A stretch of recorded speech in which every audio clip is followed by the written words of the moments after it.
Many South Africans contributed 67 minutes of their time in various ways. Mandela Day celebrations were held across the country. Biking for Madiba and bringing a bit of warmth along. Leading the call to do good, Gauteng Premier David Makura, he soon got down to the business of helping out. What we are doing today is truly what he would have wanted us to do, to spend time, working to make our country better, to improve the lives of those who are less privileged. On International Nelson Mandela Day, the world remembers the legacy of a great statesman, but the challenge echoing all around is to make every day Nelson Mandela Day. And the Reserve Bank is doing exactly that. It launched the Nelson Mandela Collector's Coin set. An extraordinary human being that has touched the lives not only of South Africans, but of people around the world. And in paying tribute to him, you will be aware that we are doing a 10-year series of Mandela coins. It's also a special day for Madiba's close friends. He refused to accept any preferential treatment, which he could have easily got. He was offered release after 13 years. He was offered, provided he goes to stay in the Transkei. And he said that the whole of South Africa belongs to us. I refuse to go to the Transkei. And he refused to be released.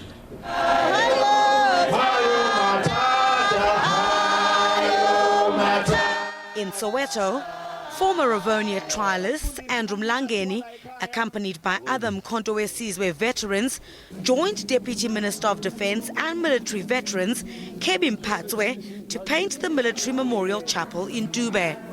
Of the first High Commander from Mkhonto weSizwe, Tate Mlangeni, to be part of us in making sure that we preserve the history and legacy of Tate Nelson Mandela. What is important is to carry on with the values for which Mandela stood and fought for.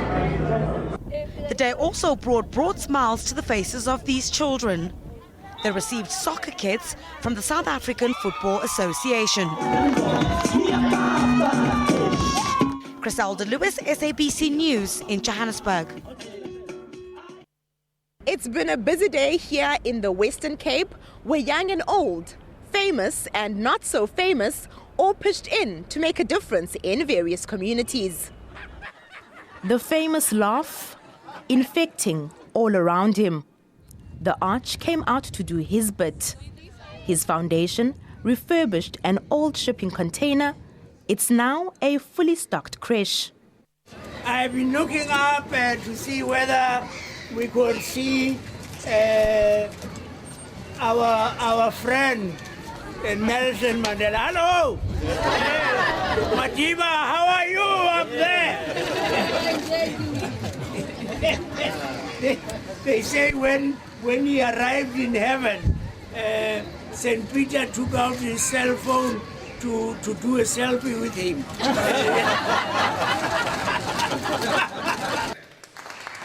Familiar faces supported the initiative. Although this is the first anniversary of his birthday without him, all of us who remain behind must ensure the preservation of the legacy that he has left us and the values that he represented. Western Cape Premier Helen Ziller participated in a cook-off in Stellenbosch. We decided to cook today because we want to draw attention to our newly launched Food Forward project, which is a project to expose how much food is wasted in the entire food production chain and to ensure that we save that food.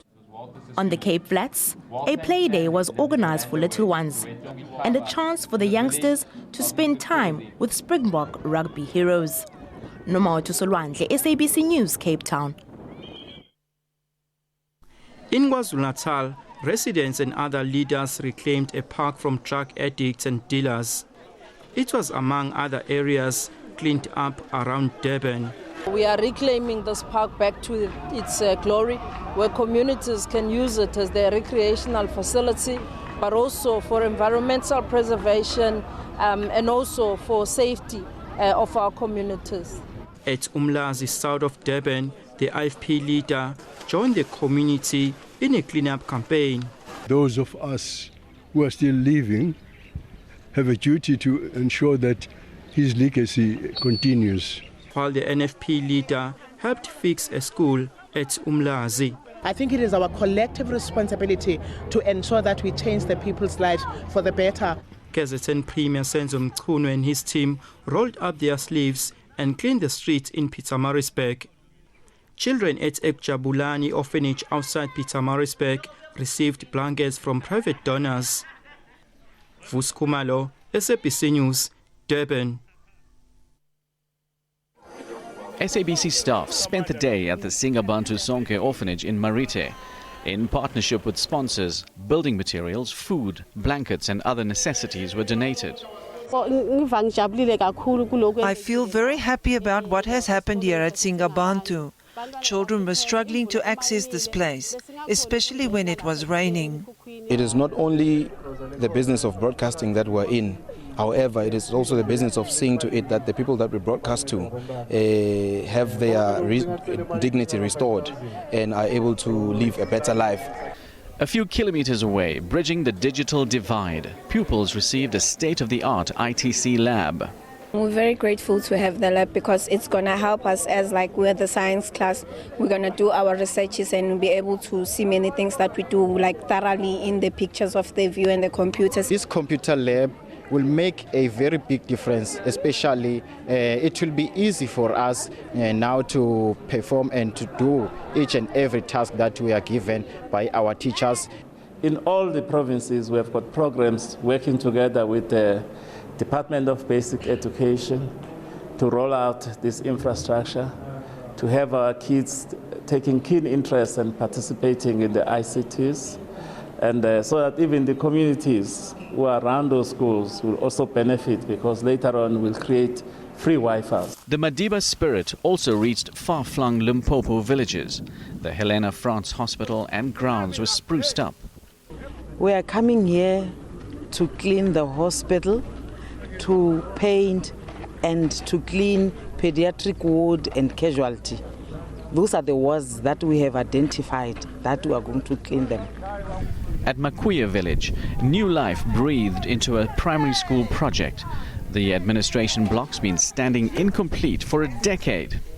Is to actually look for programs like this in rural areas where there's areas of help, and also look for a sustainable program, because this structure will stand for years and years to come, and not just look for things to do that are event related.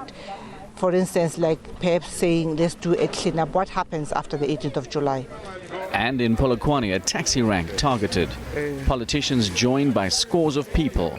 There mustn't be a time when we say, oh, only on the 18th of July will I do something good. On the rest of the days, I'm going to be very bad and mean to other people.